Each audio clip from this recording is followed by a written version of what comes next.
Hi guys, it's me Abhi here, and welcome to a movie review. Today we're going to go ahead and review Rogue One, a Star Wars movie, a Star Wars story.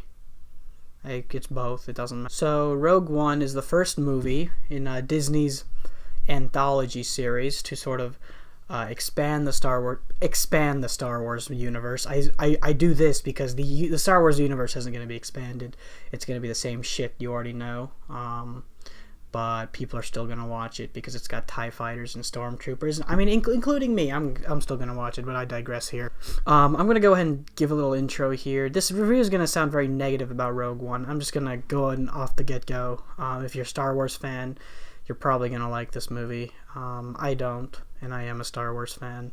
But I don't hate the movie, and I'm going to explain why. And I do think before, again, I get too negative here, I think I should say that there are some positives in the movie that I think should be noted, and I do think that the Disney trilogy should take some notes from Rogue One.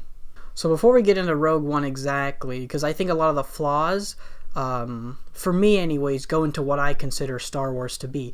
And to me, Star Wars is nothing but an action-adventure, slightly fantasy, sci-fi.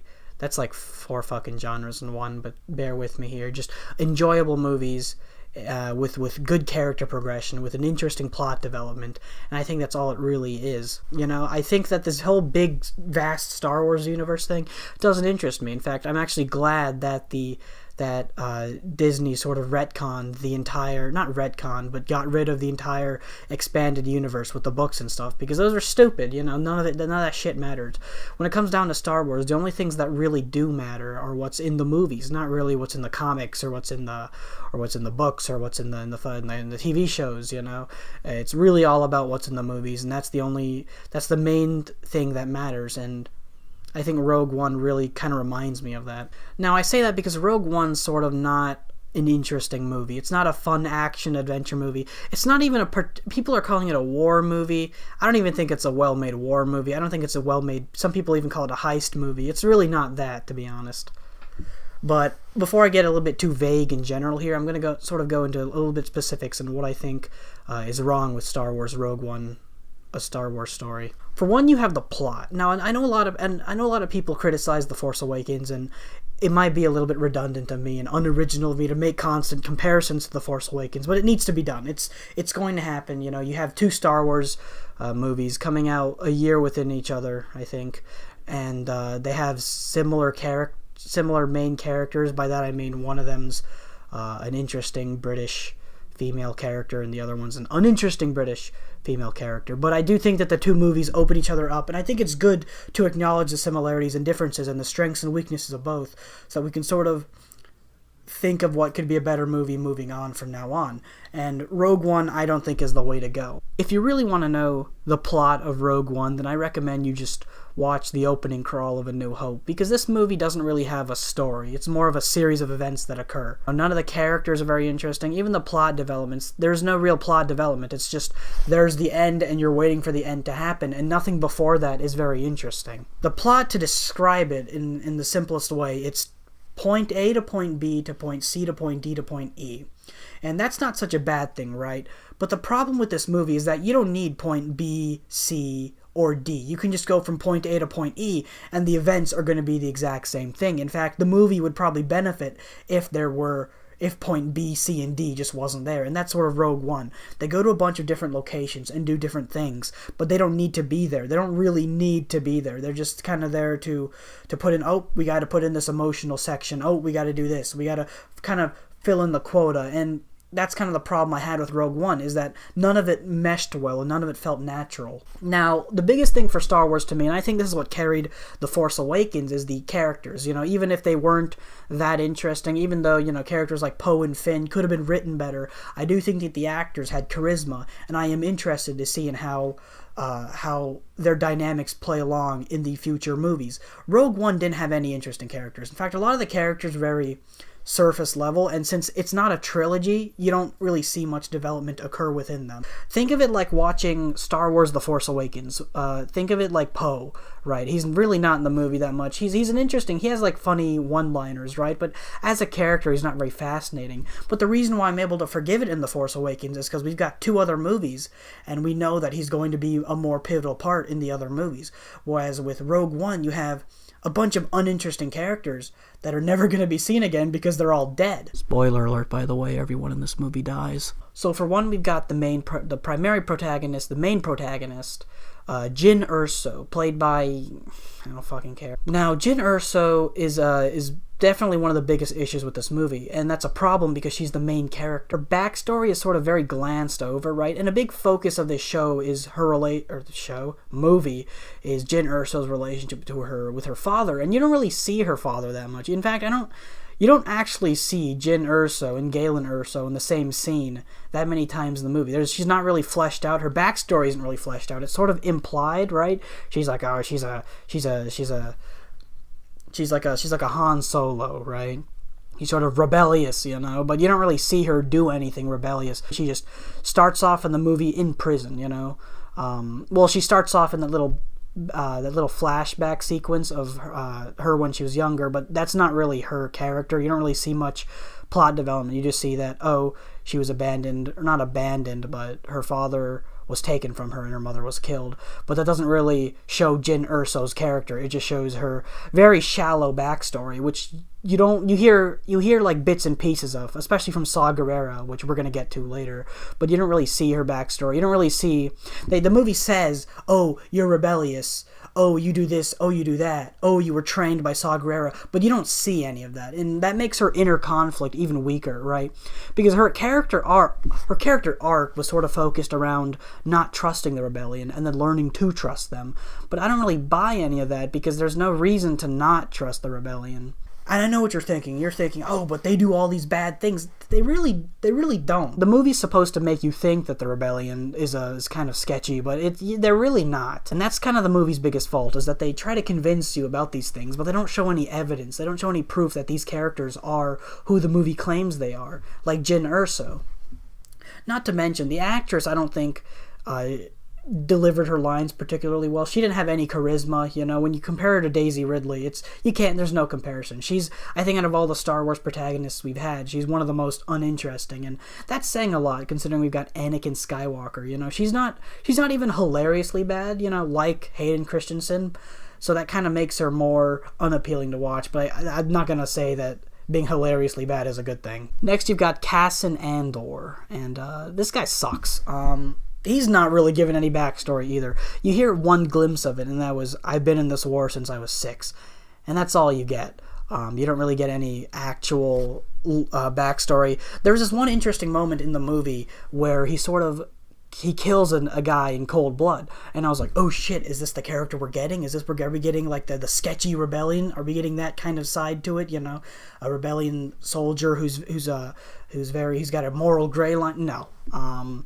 That's the only scene in the movie where he's done anything that implies he has a moral gray line. Everything else he's done is pretty decent, pretty above ground. And that makes his personal arc even weaker, right? Because there's this one scene where he's kind of making a decision to kill Galen Erso or not, and he doesn't. And I think in the movie that's supposed to be a big moment, like, oh, look at this personal development that he shows. But I didn't see any development, because I didn't see him do anything.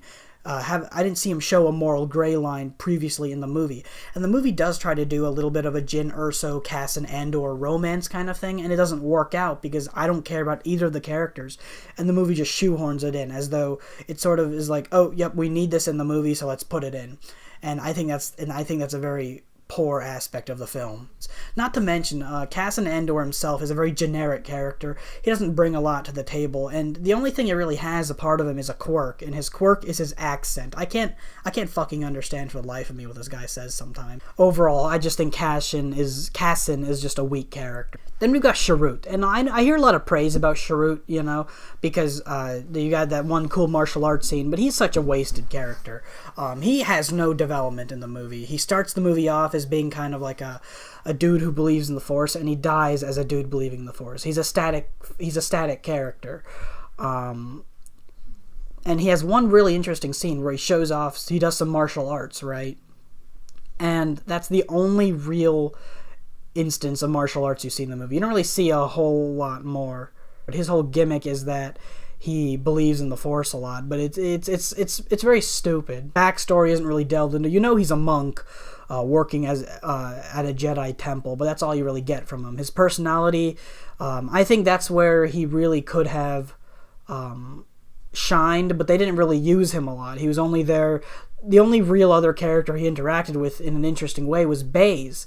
You don't really see him talk to Jin in an interesting way, which is weird too, because at the end of the movie, he calls Jin little sister or little brother or something like that, and you're just kind of thinking, like, where the fuck did that come from? You've known each other for like a week, you're not bonding that much. You don't even talk to each other that much in the movie. So why is this here? Next, you've got Baze, and Baze is probably he's my second least favorite character in this movie. He's extremely uninteresting also, definitely more so than the other characters I've talked about, because he's only there to be the generic gun-toting trope.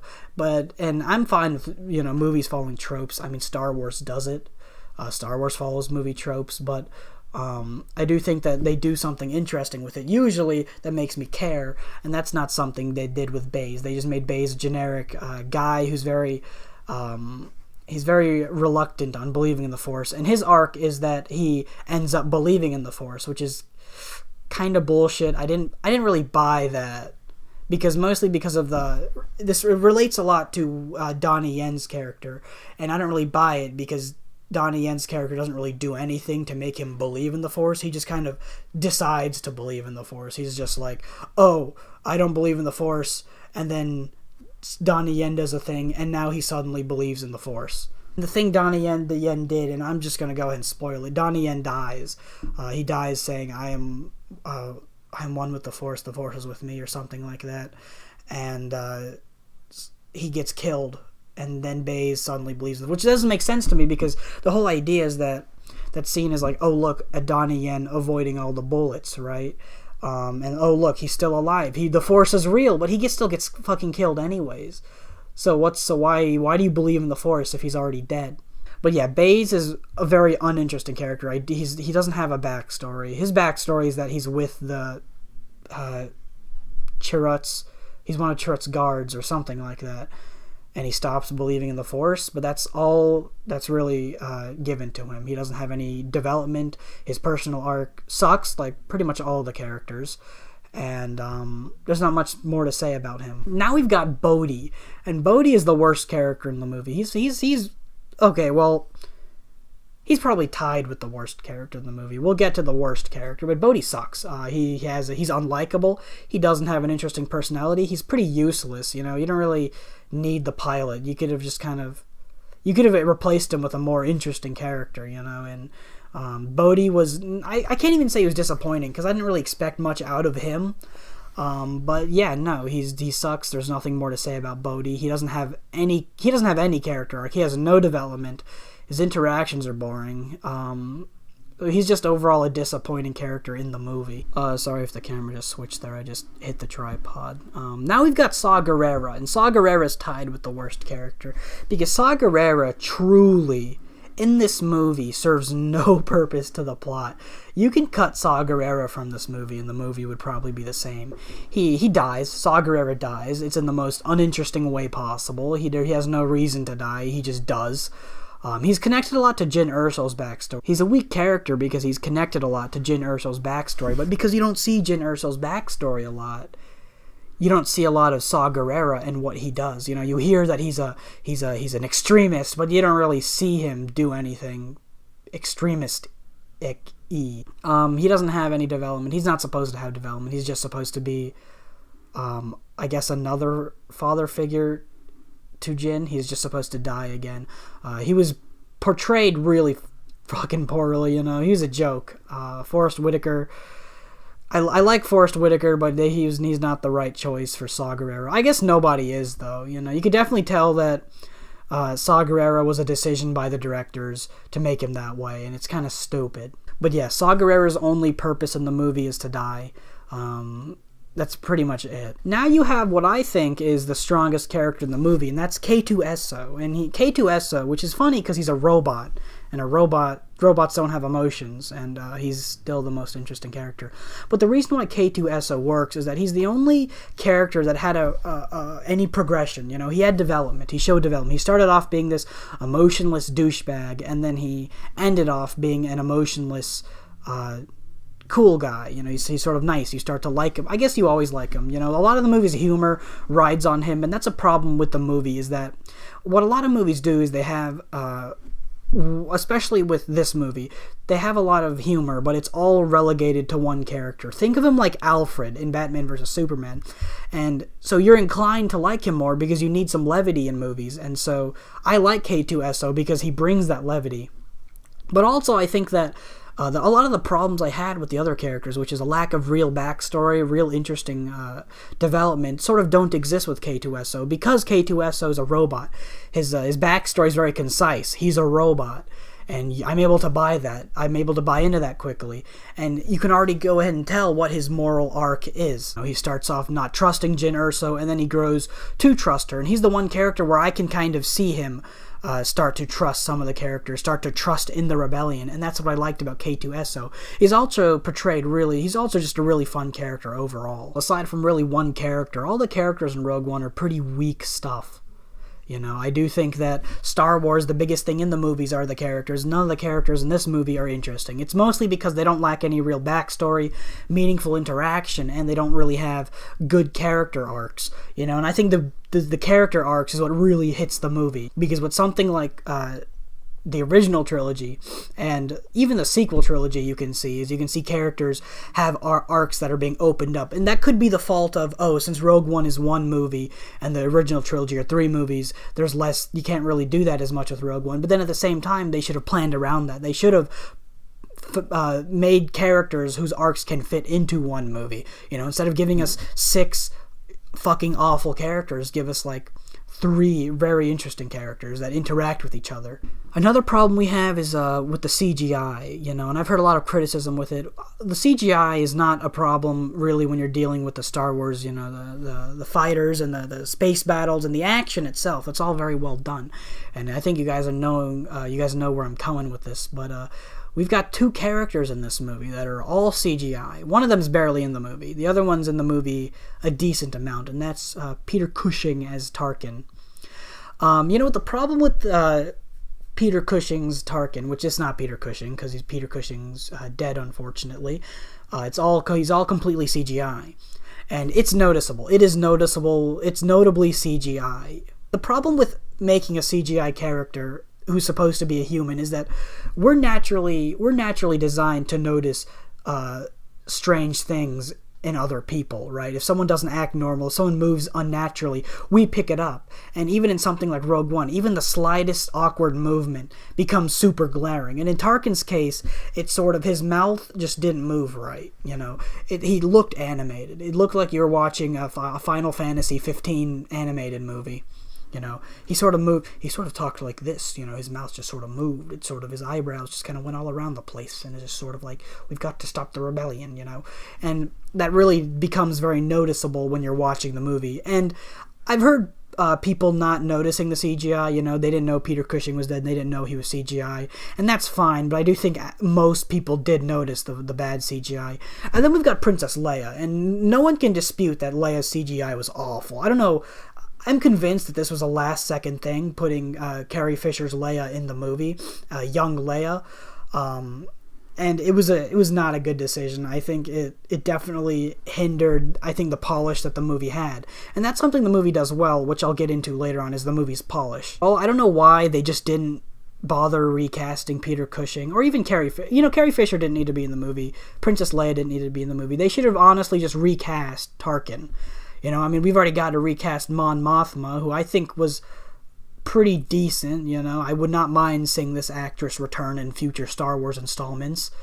But as for Tarkin, I don't know why they didn't just choose to recast. That's always such a bizarre thing to me, because it's super noticeable. Once I watch it, it kind of hinders the quality of the movie for me. Next, we've got Darth Vader, and Darth Vader has no business being in this movie. The scenes he were on weren't very good. And I think people, the first scene he was in was just sort of, he didn't really have anything to say. It was just kind of, don't be a dick, director Krennic. But Darth Vader didn't really have a purpose being in the movie. I know a lot of people point to that last action scene of him using his lightsaber and killing a bunch of the fucking rebels.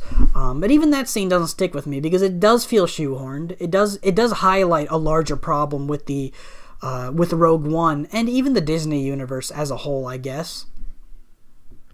But the Darth Vader scene just felt like pure fan service to me, and I don't really like fan service, I thought the weaker portions of The Force Awakens was when they shoehorned in fan service into the movies. Darth Vader kind of wave his lightsaber around. I don't need to see Darth Vader wave his lightsaber around to convince me he's a badass, When I watch the original trilogy, I'm like, oh shit, this guy's amazing, He gets other people to do his bidding for him, and then he comes in and takes the credit for it. And in this movie, I think to see him use his lightsaber is kind of weak, and I think it also undermines a lot of the aspects of the Star Wars lore. When you see Darth Vader fight Obi-Wan or fight Luke, it's very meaningful. It's about the characters. And in Star Wars, it's very one way. In Rogue One, it's very one way. You only really like a Darth Vader. You don't give a shit about the rebels. They're gonna die. You have no investment to what's going on, and Darth Vader just goes in and kills, and that lessens the impact for me. And I think that's why the Obi-Wan and Luke Skywalker fight are so effective, because you see Darth Vader's internal struggle within those fights. In Obi-Wan, he has to kill his old master. In Luke, he has to kill his son. In Rogue One, he's just kind of slaughtering rebels. Now we have the action here, and the action is also an issue with the movie. Not most of it. In fact, for the action visually looks very nice. I think what they were going for is very good, and I think that if it was done a little bit better, it could be better than The Force Awakens. Basically, and I hear a lot of criticisms for this movie, and I agree with them wholeheartedly, when you watch a good action movie, the reason why the action hits is that you care about the characters involved. And in Rogue One, you don't give a shit about anybody. None of the characters are interesting. All the random-ass soldiers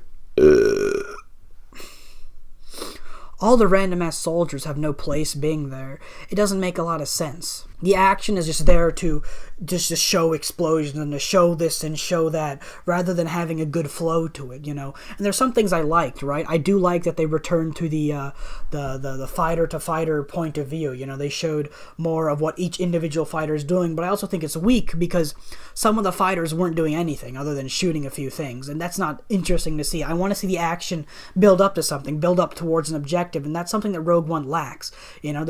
There's one scene that I really liked was the and this is what a lot of people do point to, is the Hammerhead Corvette crashing into a Star Destroyer, crashing that Star Destroyer into another, and that's probably the only real interesting thing I've noticed in this movie about the action.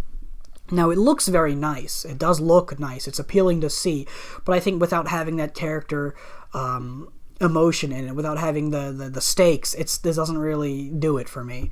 Now, a lot of people call Rogue One a war movie because of how grounded and gritty it is. The movie's not actually grounded or gritty. The movie's outlandish as hell. All the characters die in the most stupid ways possible. They don't die, and a lot of people call this movie realistic, and that's also false, because there's this fucking scene where a Hammerhead Corvette crashed into a Star Destroyer, which crashed into another Star Destroyer. It's not very realistic, now is it? That's fine. I don't want Star Wars to be realistic, but I hate that people are calling this a realistic war movie, because it's not. It's not grounded at all. Yes, a lot of people die. Yes, the death count is high, but if you don't give a shit about any of the characters, then what's the problem of the characters dying? Since you already know the end results, you don't care. Oh, yep, these people are, you know that their death is inevitable, and so the action scenes have less impact. A lot of the action was pretty weak in the sense that it's very disappointing. You don't see a lot of visual, and that's why I like the Hammerhead Corvette thing. You don't see a lot of interesting visually unique things to Rogue One. You got your typical, your AT-ATs, you got your X-Wings, and that's pretty much it. You got a couple of stormtroopers down there. What I really wish they'd do is branch out in Rogue One. Since this is an anthology movie, maybe expand upon the Empire, expand upon their arsenal. And this highlights a large problem that Star Wars, especially the Disney verse, has as a whole. They focus too much on the sticking to what we know, sticking to what fans like, and that's a big issue, right? The Force Awakens did suffer from this, but I think it's more forgivable in The Force Awakens because there's still mysteries to the story. There's still interesting characters, and I think that's what Star Wars is about. Yes, the plot is it's a soft reboot of Star Wars. The plot's very similar to A New Hope, but that's sort of a background thing to the movie. You know, the movie's actually about the characters, not about the background, and that's what Star Wars has always been about. Like, yes, they're destroying Starkiller Base, but that's not the focus. The focus is what's happening to Han Solo and to Kylo Ren, not to Starkiller Base. The problem I have with Rogue One is that they're doing things just because fans like them, and that's the problem, is that if you're limiting yourself to what fans like, then you're really not delving deeper into the Star Wars lore, you know? You're sticking to your X-Wings and your Star Destroyers and your Death Star and your AT-ATs. You know, I would have loved to see some more aquatic vehicles, you know, see some boats, you know? And I get AT-ATs are all-terrain, but it still would have been nice to see some visual variety, see some variety in the Star Wars universe. But they didn't, you know. AT-ATs back in Episode 5 was just there because, yep, we need walkers, you know, whatever. But in Rogue One, it was only there because, like, look, it's AT-ATs, guys, and that's it. Same with Darth Vader. He was in the movie just for fan service. James Earl Jones was in the movie for fan service. The lightsaber sequence was in there for fan service. They don't serve the plot very well at all, but since it's something that fans recognize, people tend to think of it a lot better, you know. And you can tell, you know, they shove just Easter egg after Easter egg in these movies, you know, from Jeddah to you know, with Jeddah, you could see, like, oh, that's the two aliens from Tatooine. Why are they in the movie? Or oh, look, that's the little robot in Star Wars Rebels. Oh my God, it's Bail Organa. Oh, look, they referenced Obi-Wan. That's sort of what this movie is. It's just references to the Star Wars that you already know. References to the Star Wars that you already know, not really a unique story in on its own. So that's kind of the issue. The biggest issue, one of the biggest issues I have with Rogue One, it's definitely not the biggest, but it's the constant fan service in the movie, and I think it's more distracting than The Force Awakens, in all honesty. Now, Rogue One is not all bad. In fact, one thing I loved about the movie are the visuals. I think they nailed the polish of the movie. Something about The Force Awakens, when you watch it, there's something more cartoony about it. Something less real. And I know that they used a lot of practical effects in The Force Awakens, but there's still something kind of artificial about how it all looked. And Rogue One looked more real to me, and I like that more, and I think that they should really go for that from this point on. When you see the practical effects, you believe that they're practical. You know, you can see, yeah, no, these are practical, these are real sets. Whereas in The Force Awakens, I do think that while most of the things did look real, some of it looked heavily polished, you know, and I think that took away from the realism of the movie. It's not as noticeable as the prequels, God no, but it's still there, and I think that's something that the sequel trilogy could benefit from, is kind of borrowing the visuals from Rogue One, because I think that that's what it really nailed. It nailed costume design, it nailed the look of the Star Wars world, and that's very important. Overall, would I recommend Rogue One? If you're a Star Wars fan, you've already seen it. If you're not, then don't watch this movie. You're not going to get anything out of it.